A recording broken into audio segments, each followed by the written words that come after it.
May nakita ako dito, damit ni Bibay. Ito, paborito niyan damit to. Lagi niya sinusuot to. Isa lang yan. Maaga hanggang lang may pasimuno niyan. Tignan mo, anong ginawa? Ulit. Paborito mo yan, di ba? Bert, hindi yan ginupit, Bert. Tae. Pinunit talaga ng kamay yan, Bert. Alam ko kung sino may gawa nito. Kilala ko rin sino may gawa niyan. Sige, Bert. Saan nyo to? Oh, ano? Ayan o, speaking o. May gawa niyan.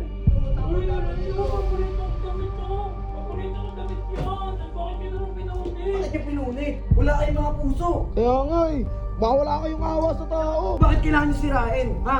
Di ba ba? Naiirita kami, tingnan nyo, kalat-kalat. Hindi mo alam may sentimental value to sa kanya. Bigay to ng nanay niya. Guys, what's up sa inyo? Tanga na. May nakita ako dito, damit ni Bibay. Tanga na guys, tinan nyo. Tinan nyo. Ito yung ginawa sa damit ni Bibay. Oh, tinan mo, punit yan. Oh, punit. Ito, paborito yan damit to. Lagi niya sinusuot to. Feeling niya maganda siya dito. Tinan nyo, pinunit. Oh, ito, tinan nyo to. Tangay na lagi niya to sinusuot. Ewan ko kung jersey ba niya to. Ano, pinunit din. Puta, dapat malaman ni Bibay to. Alam ko na kung sino may pasimuno na ito. Mana guys, isa lang yan. Maaga hanggang lang may pasimuno niyan. Kilala ko mga ugali yun kasi galing na rin ako dyan eh. Alam niyo naman yun, di ba? Guys, heart na yun. Teka. Hoy, B-boy. Ano man damit mo? Tingnan mo. Sampay? Tingnan mo, anong ginawa? Ulit. Paborito mo yan, di ba? Oh, ayan, punit din. Oh, punit. Tanginas. Isa lang gagawa niyan, tol. Isa lang ang gagawa niyan. Oh, tingnan mo, pati short mo, pinunit nila. Bobo. Tol. Ano to ginupit-gupit? Bert, hindi yan ginupit, Bert. Tae. Pinunit talaga ng kamay yan, Bert. Bobo. Alam ko kung sino may gawa nito. Kilala ko rin sino may gawa niyan. Sige, Bert.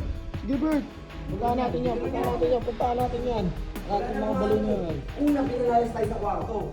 Ngayon, pati na pati mga gamit mo. Oo. Hoy! Saan nyo to?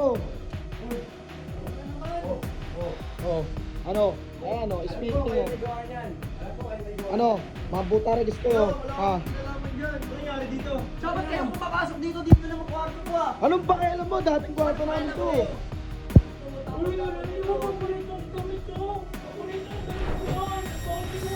Bakit niya pinunit? Yan naman. Wala kayong mga puso. Kaya nga eh.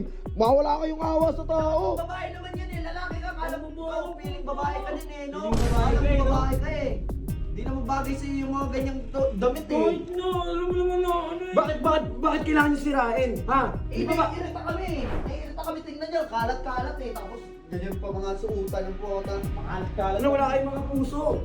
Eh di wala lang kung wala, basta ikaw kasi, ikaw lalaki ka naman eh, di ka naman babae. Ba't suot Wala. na suot ng Eh mga bakit babae? kailangan niya punitin? Oh.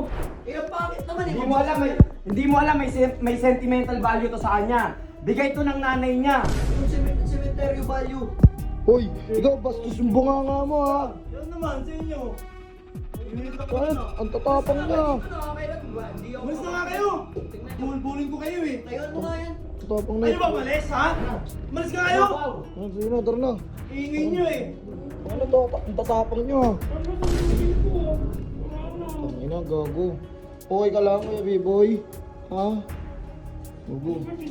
Napaka-importante nito sa akin. May mahalaga sa akin to. Kaya nga eh. Wala na, boy. Wala na. Gagi, nung Bert, nung unang kita ko nga dyan, sabi ko, patay. Bakit parang pinagtripan naman nila na sobra si Bibay? Ba? Ano, bro? Pinito na ako si Jeron. Hindi naman talaga ako pumain. Hindi. Hindi ka na.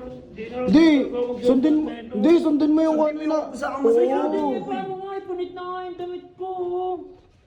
Wala na. Gogo.